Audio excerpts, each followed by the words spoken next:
thanks to you guys for hanging back and listening to this, because I think you're going to find this interesting, whether you've been lifeguarding, if this is your first season, or you've been doing it for a while. So as Dave said, I mean, I'm a rip current scientist. That's what I do. I study coastal processes, and rip currents are my thing. But, you know, I'm from Canada. I grew up in Toronto.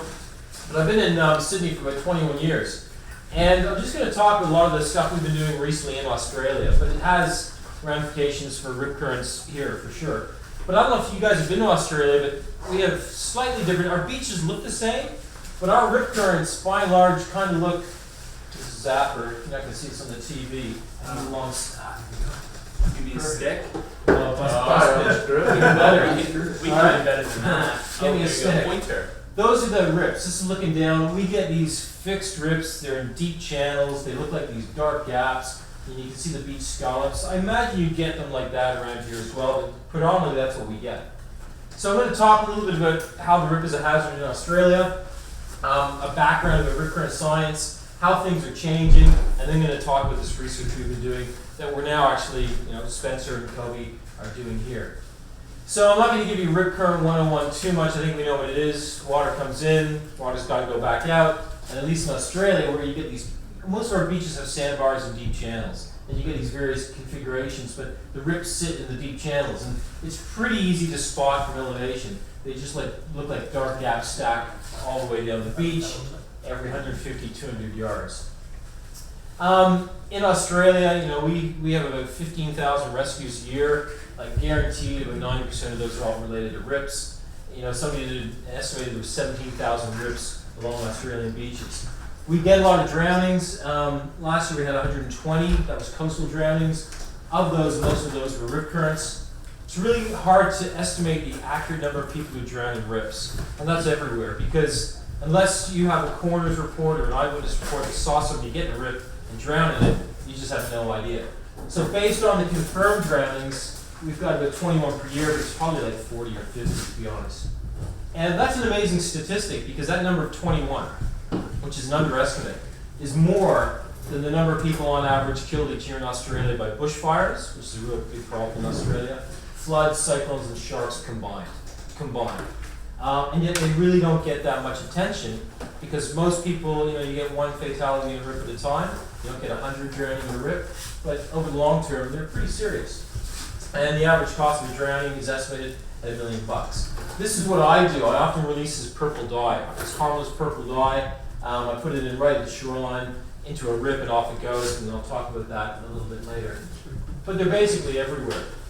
Now, we've got 11,000 beaches in Australia, but it's a small population, right? Mostly on the coast. And only 4% of those beaches are patrolled by lifeguards. So you think, oh, you're in trouble. Well, sort of. Most of the beaches that are patrolled are the popular ones. We've got two groups of people on our beaches. We've got professional lifeguards who are paid, right? They work 7 days a week, pretty much 6 or 7 months a year. And then on the weekends in the summer, we have these volunteers who are called surf lifesavers. I don't know, maybe you've seen them. They wear these red and yellow caps, red and yellow uniforms. They're an iconic volunteer movement. But they work on the weekends, and they come in all shapes and sizes. But you got two groups working the beaches. But the problem is, you know, these lifeguards and lifesavers are not everywhere. You know, they start at 9, they finish at 5 or whatever. And most of the drownings occur on unpatrolled beaches or outside patrolled hours.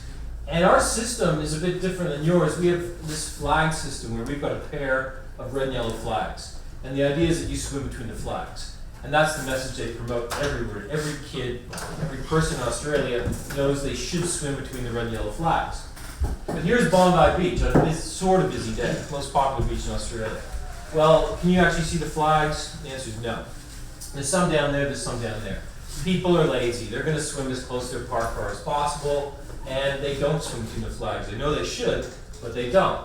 So I have an issue with the flags. I don't think they actually help all that much, because people just disobey them pretty much consistently.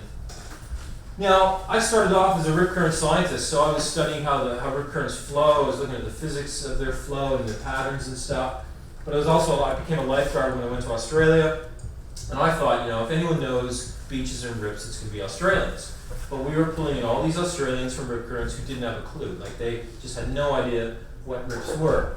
And I gave a talk at this conference where I met Dave years ago, And I started thinking about the whole drowning situation. I thought, you've got all these scientists, not a lot really, but you've got scientists like me who study rip currents. And we know what rip currents do and how they behave. You've got lifeguards. Thanks, man. Upgrading. Rubbish. Yeah, your arm, you're getting big on that side. And then you got lifeguards like Dave who are interested in getting messages out to people and communicating to people. But traditionally, scientists haven't been very good at talking to beach safety people and vice versa. Beach safety people haven't gone out to the university and said, hey, what can you tell me about this? And then you got beach safety people who communicate directly to beachgoers, the public, outreach. Well, what Dave does might be a little bit different to what they do in Ocean City, Maryland, which is different than what they do in Panhandle, Florida, which is different in California. So there's all these different people doing different stuff, and sometimes the messages are a bit different and inconsistent, or they might not care at all. So there's all these, and rip current scientists aren't particularly good at communicating with people their results, right? So there's all these information disconnects, and I sort of thought, well, until we solve those flows of those disconnects, we're not really going to reduce rip current fatalities. It's all about getting this information across the best way possible. Now this is a cool story. So this is if you ever take a coastal course in university or something, and you look at a textbook about rip currents, this is the diagram you'll see. It's in every coastal textbook. And it's the classic traditional view of how rips behave. And it says that waves break, all the water moves to the beach, you get these longshore currents, or feeders if you want to call them. They meet together and they form this really fast flowing rip neck, which shoots out past the breaking waves quite a long way before it slows down. Now, that's your classic textbook diagram. What's interesting, and I only realized this a few years ago, was actually based on measurements done in the 1940s in California at a place called Scripps Institute of Oceanography at La Jolla, California. And they had a big pier going out. And they had these big honking rips. And the reason they have these big, strong rips there is because offshore there's a submarine canyon, and that focuses the wave energy and just causes these huge rips. And the scientists were based there, so they just measured in there because it was convenient, right? And that's what their rips did. They went way out there. Well, that ended up in all the textbooks, but actually that was a fairly unusual rip. Most rips don't behave like that. So the textbook diagram is actually kind of unusual. And yet that's what I was taught, and that's what I taught my students for years. That's what rips do. They go way offshore. And because of that diagram, you can see why beach safety organizations adopted this kind of slogan and graphic. This is to break the grip of the rip, right? It looks exactly like that. And we promote swim parallel, and everyone has, because you want to swim parallel to escape a rip, because if you don't, you're going to end up way up there, and also you can see how straight and narrow the rip is. Swimming parallel is easy, right? So it's a no-brainer. And in Australia, about 5 years ago, they came up with their own national campaign to escape a rip, swim parallel to the beach with these Monty Python hands.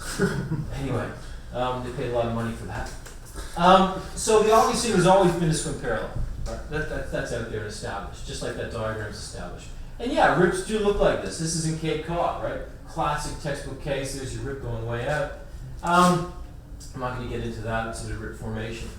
But there are different types of rips. Now, in Australia and in a lot of places, not necessarily around here, you guys can tell me wrong, but we have these fixed rips. And they sit in deep channels between shallow sandbanks, and they flow at various angles offshore, and they look like these darker gaps between the breaking waves, because deeper water is always darker.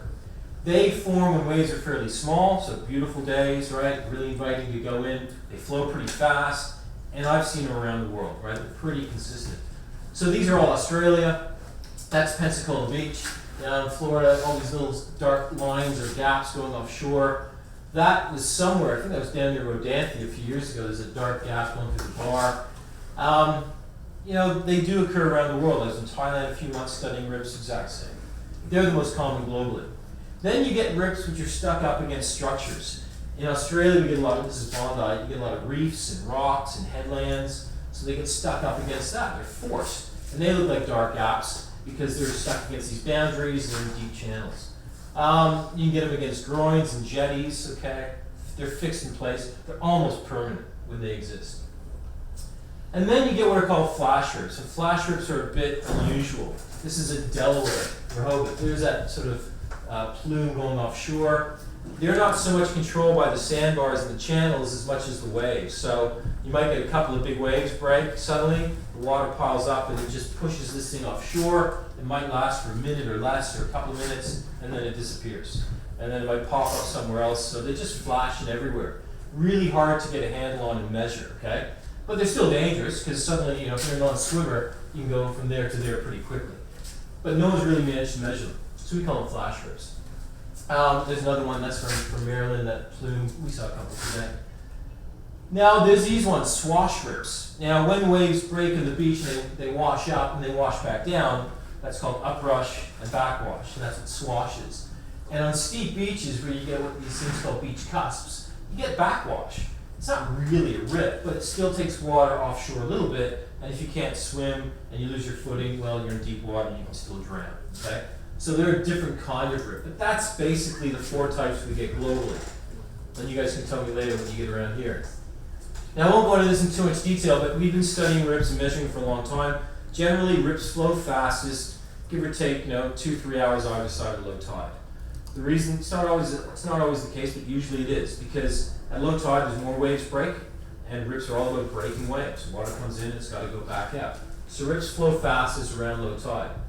But rips also pulse. And what I mean is they're flowing nice and steady, and then suddenly, just like that, they'll double in speed and take off. And this is during my PhD. We chucked in the purple dye, slowly started to move towards what we call the rip neck, right? We had instruments in and stuff. And then it went out. Now most of the day it had been going in circles, but this one suddenly took off and went way offshore. And the waves were like this big.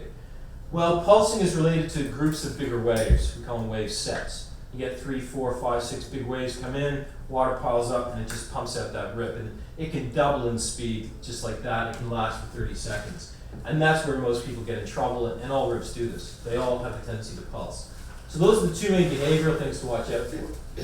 Now how do we know all this stuff?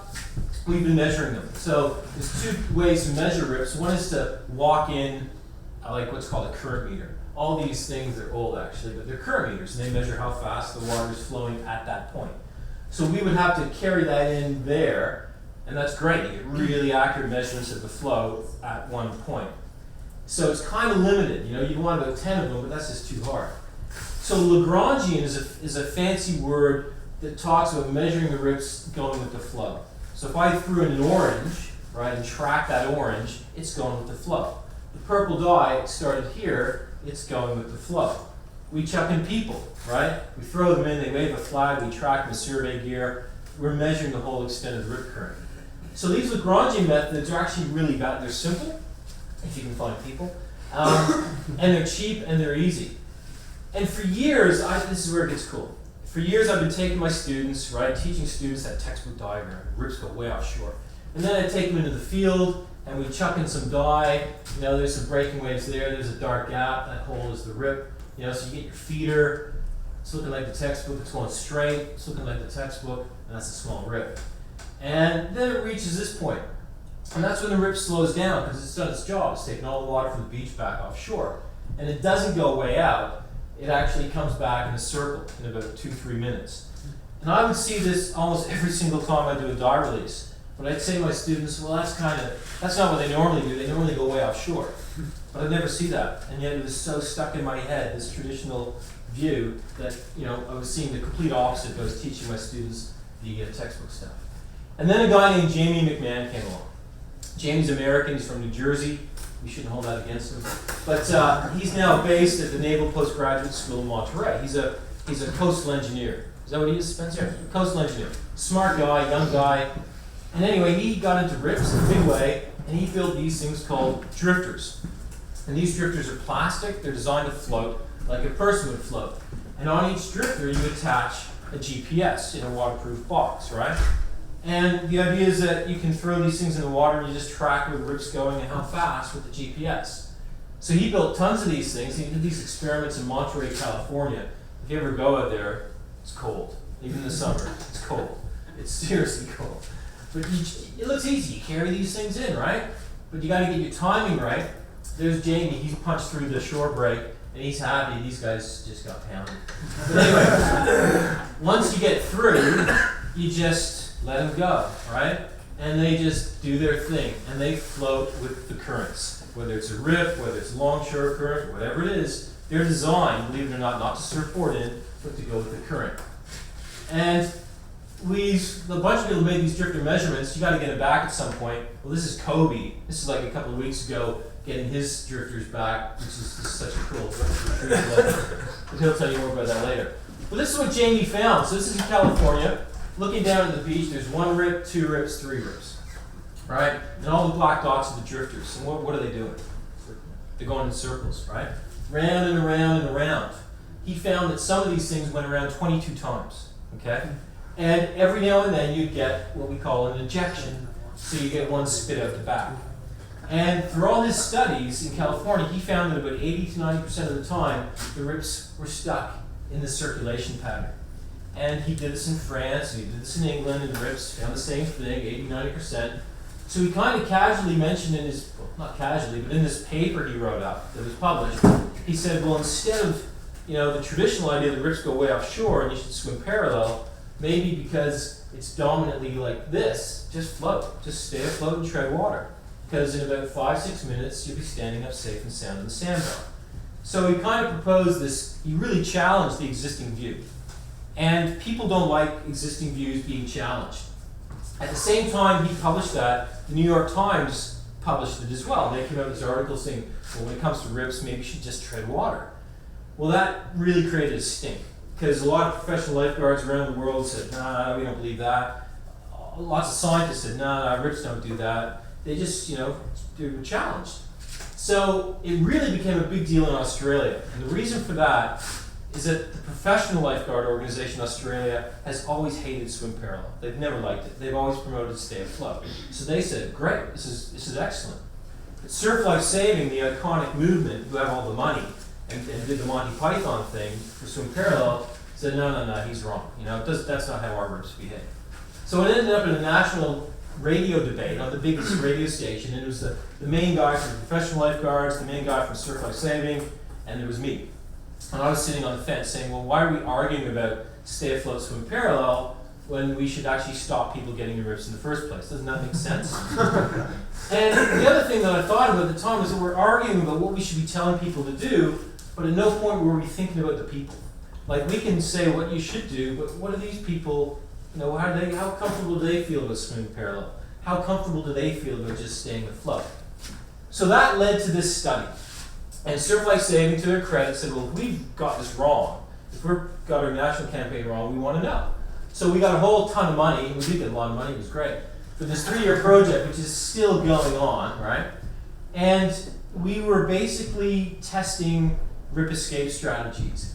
And there was a physical component where we measured Australian rips to see how they behaved, and we also put people in rips.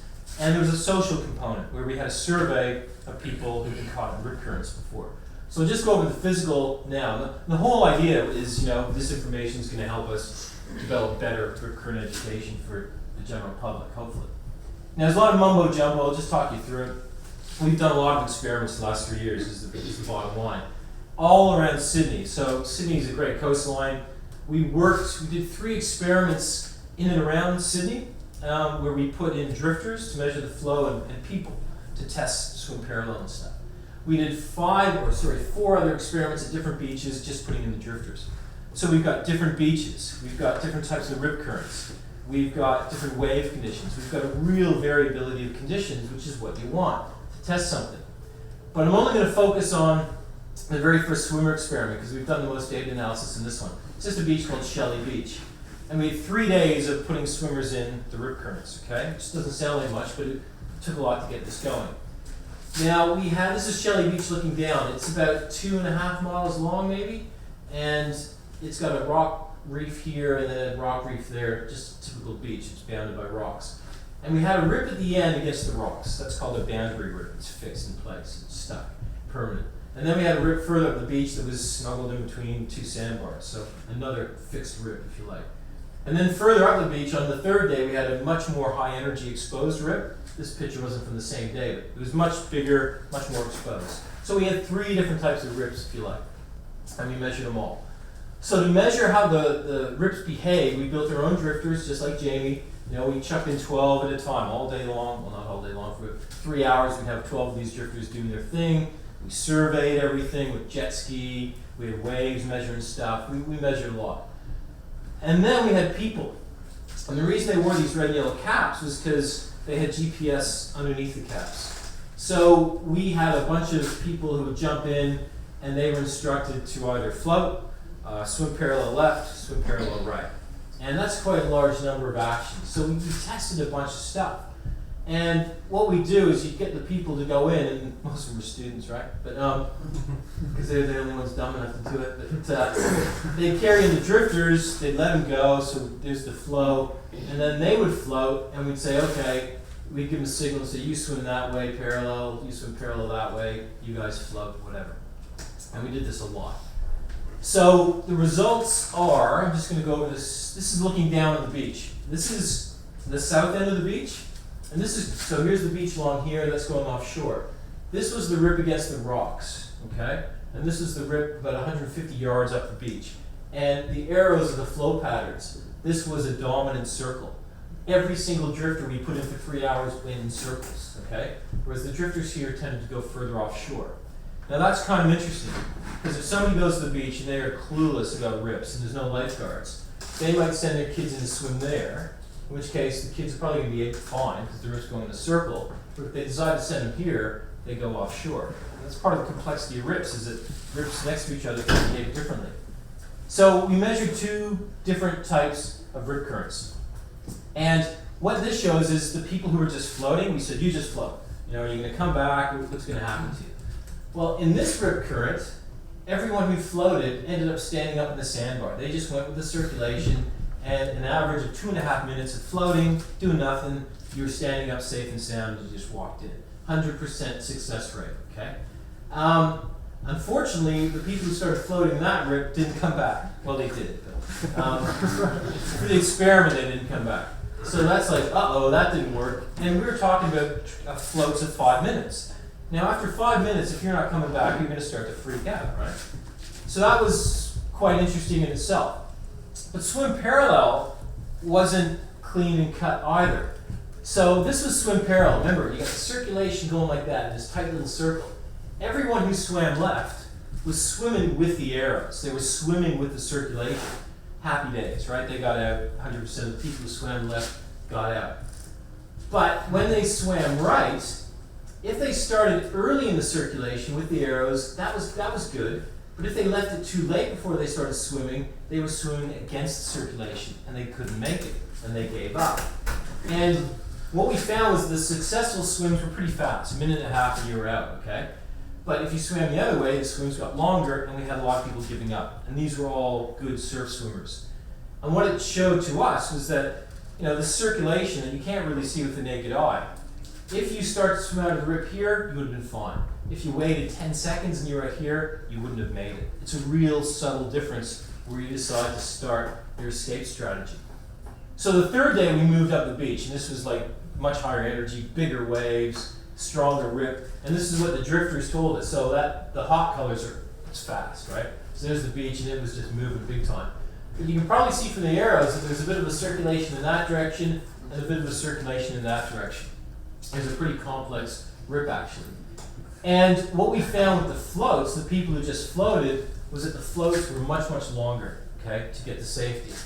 And also, if you started here and you float, if you started that end of the rip and you got in that circulation cell, they floated out pretty well and they stood up, they were okay. But the people who started on that side of the rip ended up on the bar, that sounds good, but they couldn't get their footing, it was too deep. And they got swept back in the rip and around and around and around. So we considered that a fail, right? You couldn't get out. Or you got shot offshore. So much more complex results. And the same thing with the swim parallel that day. I haven't got the slide. People who swam that way, great. If they swam the other way, it wasn't so easy. Now, this is kind of interesting. This is a bit separate from the swimmers, but we measured a beach that was about, let's say half a mile long. And it had headlands on either end. This is the beach. There was a rip against this headland, there was a rip in the middle, and there's a rip against the north headland. On this day, the waves were coming in from this direction. So this rip was really protected from waves. And we found that, it rotated most of the time. only 20% of the time, like Jamie's results, did it get spat out. The rip in the middle of the beach, you're in high tide, yep, it was going in circles, that's nice. And then at low tide, about 85% of the time at low tide was spitting things out. The rip at the northern end, which was getting all the wave energy and the longshore flow was pushing things out, 100% the whole day, it was spitting out. And why I show this is just to show the complexity of rips between different types. And although Jamie's measurements are really, really good, in a way, he was only measuring one type of rip. Whereas on the same beach, within a mile, or half a mile, you're getting 3 completely different patterns than what he had. So, what we're finding, I guess a take-home message from our studies in Australia, is that if you tell somebody you caught in a rip, just float, it's good in a way because it's relaxing. You're not telling them to freak out and stuff. And successful floats for our data, there's a lot of successful floats, and they took about 4 minutes. But the swims were faster. They were a faster escape strategy. And more people failed with the floats. The reason they failed with the floats was because they either got spat offshore or they couldn't get their footing and they ended up going down the rip again. But the thing about floating is that you're not burning calories as much, right? You're not freaking out theoretically. You're floating and it's conserving energy. And I explain why floats failed. Swim parallel, that will fail when you swim against the circulation, right? It's almost like a coin toss. You cannot see what the circulation is doing, the average person.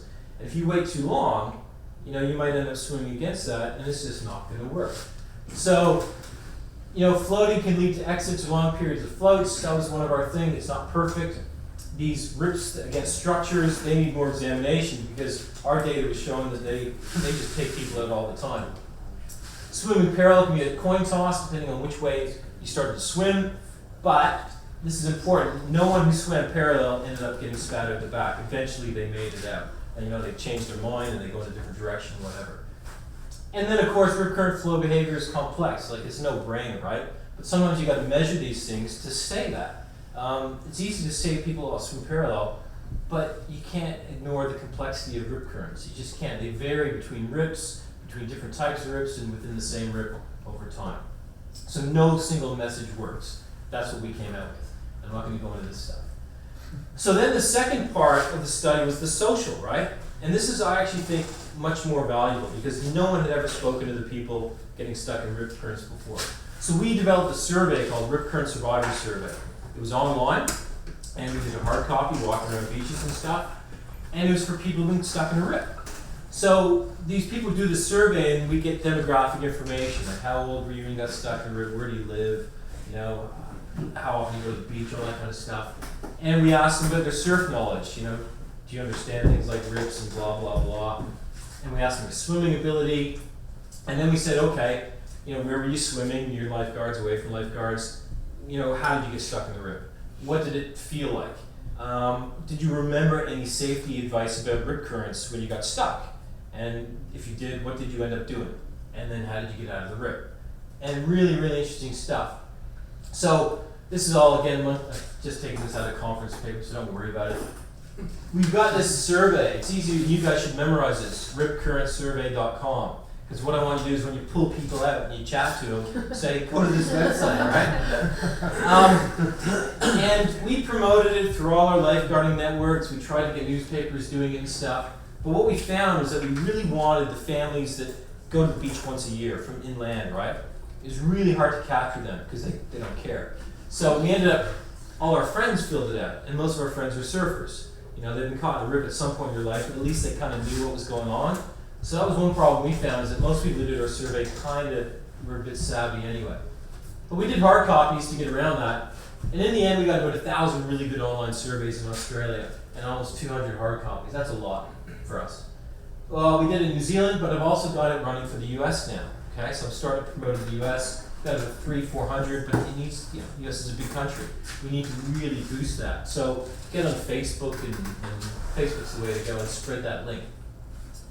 And even though I said we got to buy a sample, we had enough, so we still got people who said they were weak swimmers, people who lived inland, international, so we've got a bunch of different groups that we can look at in depth.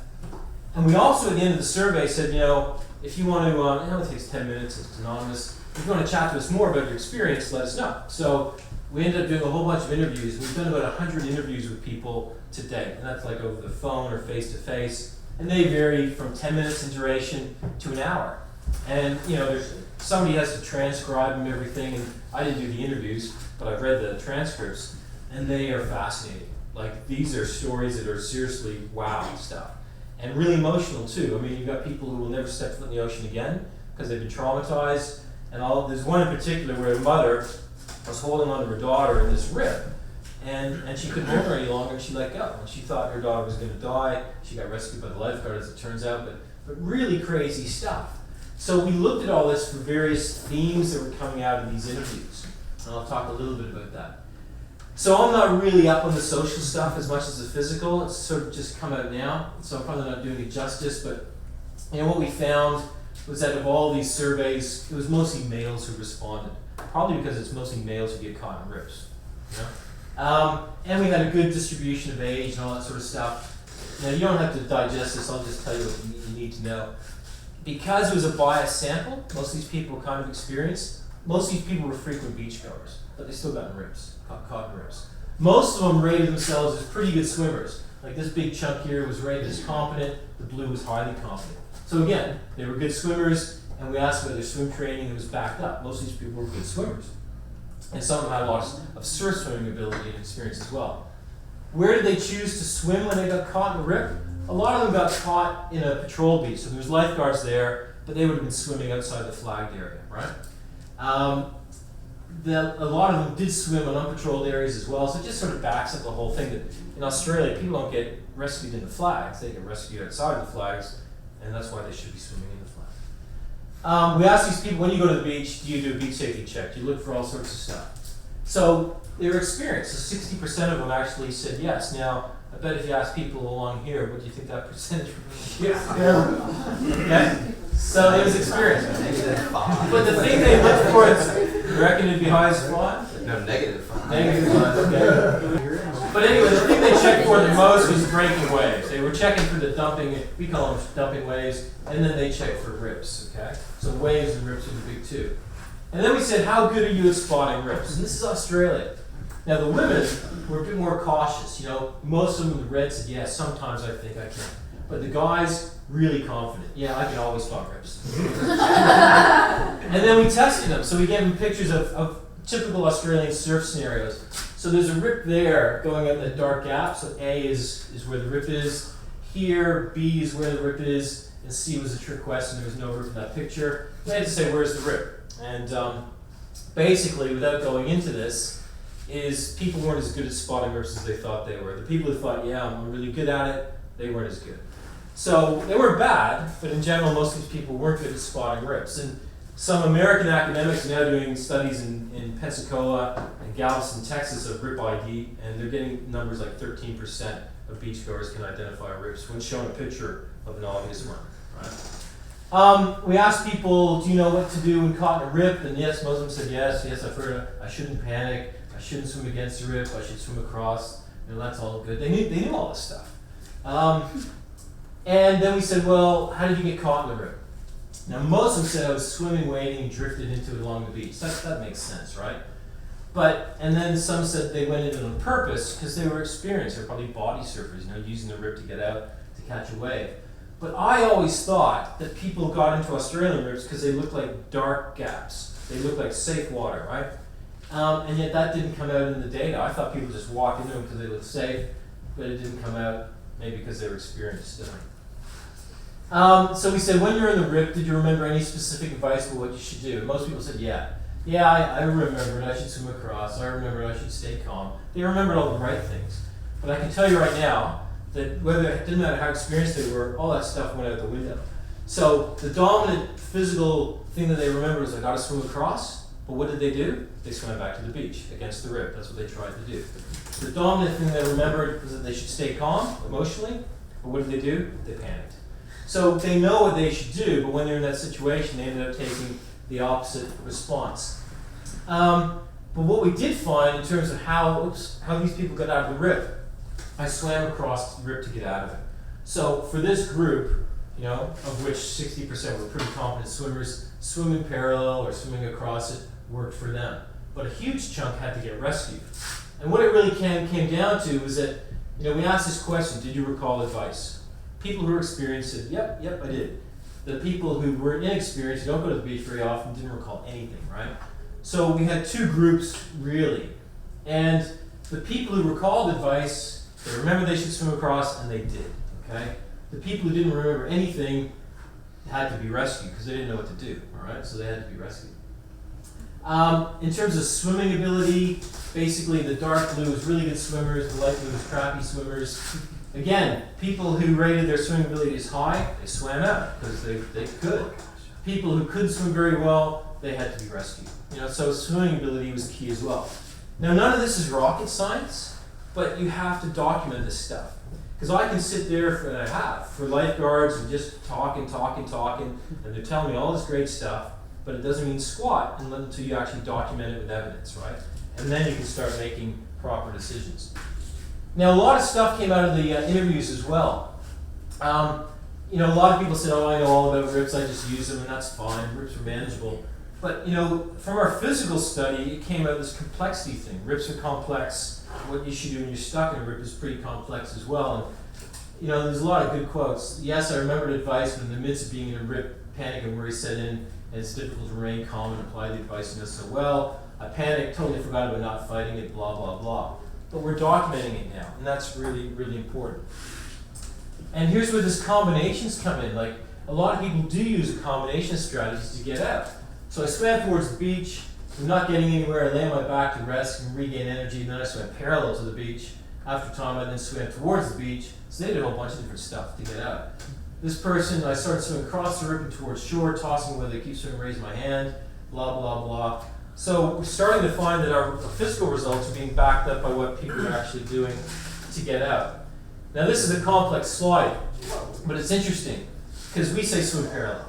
But what we're finding is that, you know, swim parallel takes on a lot of different meanings. So from all our interviews, some people, instead of saying swim parallel, they said, I swam 45 degrees to the rip. I swam at a tangent, I swam at an angle, swam diagonally, swam sideways, swam along the beach, blah, blah, blah, blah, blah.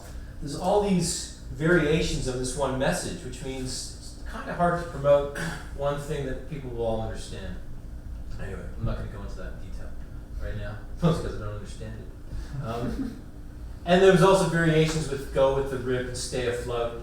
In general, we found that people weren't as comfortable with just staying afloat. Okay, a lot of this came out. What they wanted to do when they were stuck is they, you know, fight or flight. They wanted to swim. So people who knew how to swim and they were good swimmers, that's what they did. The people who didn't know how to swim, well, they didn't know what to do and they had to be rescued. People weren't really comfortable with this idea of, well, yeah, floating's going to take me around, and then, no, because they start thinking about sharks. We also asked these people, okay, after, based on your own experience being caught in a rip, what do you think should be the main education message? And they're promoting stay calm, right? Because even the experienced swimmers knew they shouldn't panic, but that's what they did. So I think that's a good result because people are self-aware that, you know, stay calm is something that we need to really push. And we said, well, where do you think is the best way to get this information across?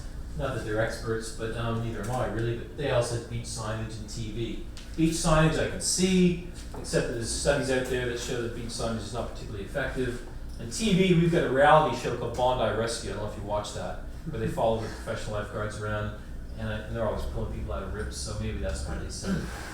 But this is kind of cool about the fear thing, and I guess this is the anti-stay afloat thing.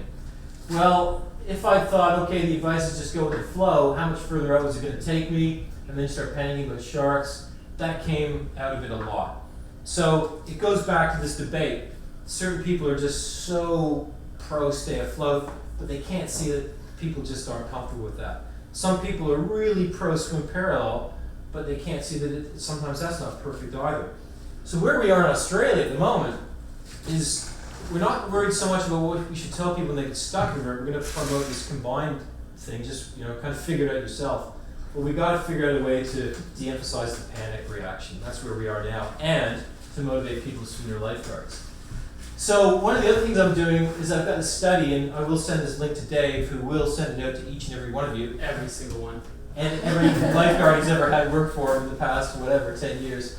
is exactly this. I get a lot of information from lifeguards, right? It's good information. We need to document it. So we created this online survey where we ask you, how long you've been lifeguarding, what do you know about RIPS and stuff? What's your experience? What's your opinion about RIP escape strategies? What's your experience with RIP rescues? Who are you rescuing? All sorts of stuff. And it's a bit long. It takes about 20 minutes. And this was designed by the professional, well, with help from the professional lifeguards in Australia. They took it seriously. We've had good response. But what I want to do is I want to get responses from around the States, because RIPS and beaches and beach users are different depending on where you go in the States. So I will get Dave to push that, and really appreciate it, because everything you guys have to say is good. Blah, blah, blah. Well, we're just working on all this data. That's what we're doing. We've got a lot of stuff to do. And hopefully we'll get there and we'll see what it says. Now, why I'm in the US, I'm on sabbatical, research sabbatical for half a year. And I'm here to promote that rip current survey for people who've been stuck in rip currents. So we've had a bit of promotion for that. I'm here to plug the Lifeguards survey, which is why I'm here tonight. And hear your thoughts, which we'll have a chat in a second. I'm also interested in the Break the Grip of the Rip campaign, the big national campaign. It's been going for 10 years. You guys have seen the sign, right? Well, how do you know it's working? Do people pay attention to the sign? Do they pay attention to the pamphlets? I'm just curious to see if it's actually working. And then I'm here to help out Spencer and Kobe do their drifter studies, which has been a lot of fun so far. And if you want my details, well, you just Google me, but that's my email. I'm in September. I'm in the States until September 10th, so I'm around. But a couple more things. One thing you guys should realize, lifeguards, and you guys, that was just last year. But do not underestimate the role that you guys play. Aside from saving people's lives, you guys are the best source of on-beach data observations. And what I've been really impressed with lifeguards around the States is you guys take really good statistics on all your rescues, data. You've helped with the RIP prediction model and all that sort of stuff. Really good. In Australia, that doesn't happen. Mostly because Australians are lazy. They record the number of rescues per day. That's it. Not the time, not the cause, nothing. Just the number of rescues per day, which is useless. But there's also an opportunity for you guys to help people. I don't know if you want to ever get on the blowhorn and say, look, the rips are going crazy, you need to stay out of the water. That's educational in itself. So lifeguards play an important role. The other thing is, this is just about what I do. So I started off as a physical scientist. And I was also a lifeguard, and like I said, I started realizing people didn't understand rips as well as they should. So I started off this a program called the Science of the Surf. And I started giving talks to my local surf club. Members of the community would come along. We have these buildings called surf clubs. And it got really popular. And I started doing one every month, but 200 people would show up. And I'd give them a visual presentation like this, and I'd chuck in the purple dye, and they loved it. But the people who loved it the most was the media. The media loved the purple dye. And I've been on, you name the TV show, the news channel, whatever in Australia, they just love it. And this program has grown, and I've given a lot of talks. And I talked to schools, primary and high schools. I'm not blowing my own horn, but it's got lots of awards and stuff. It's good. But it really comes down to my personal philosophy, which is visuals. It's a visually powerful explanation. I use pictures, right, to explain how rips work. But I don't just go, this is what a rip is. I tell them what waves do and how they form and how they break. And then you get rips, and there's different types of beaches. And you do it in a fun way. But anyway. And then social media came along, so we made a YouTube video called How to Survive Beach Rip Currents, which now has over 1.2 million views, which is amazing. And it got picked up by Fox News last year, so it went a bit viral. And of course, I've got a website, scienceofthesurf.com, and on that website, I've got a feature called Rip of the Month, amongst other things. And people send me pictures, or I take pictures, I put it up, I explain the rip. I've been doing this for 4 years, so there's a lot of pictures of rips. And if you want to teach people how to spot rips and what they are, just go to that. But there's heaps of stuff. I'm on Facebook, Dr. Rip Science of the Surf. I wrote a best-selling book in Australia that didn't really sell that well, actually. But, but it is available on iTunes for all of you to download. Is that because nobody can read? That's exactly right, yeah. I couldn't believe it. I thought I was going to be rich. But if you want to download it from iTunes, you can, and that'll make me about $1.50. But then the other thing, one of the reasons I'm here, one of the challenges I think we have, and this is for Dave actually, this slide, is that, I'm trying to teach people how to spot rips using the dye. I'm trying to teach them, but now I'm starting to think, all we really want people to do is think about rips when they go to the beach. They might not understand them. But this is my latest mantra. You don't cross the road looking both ways. People shouldn't go to the beach without at least thinking about rips. And they might not understand them. But, we have to accept the fact that most people don't care. They're completely ignorant about rips. They aren't aware how serious they can be. They're just uninterested or they don't care. But everyone who goes to the beach doesn't want to die, right? You don't go, gee, I hope I don't die on the beach today. You just don't want to die. So the challenge is, how do we communicate all of this complex information about rips and blah, blah, blah, blah, blah? And how do we make beachgoers care enough to motivate them to swim near lifeguards or talk to lifeguards or stuff? Well, one of the approaches I'm thinking is, I know that people remember visuals. So my die releases, whether they see them in person, on TV, in a poster, on YouTube, whatever, they remember the die.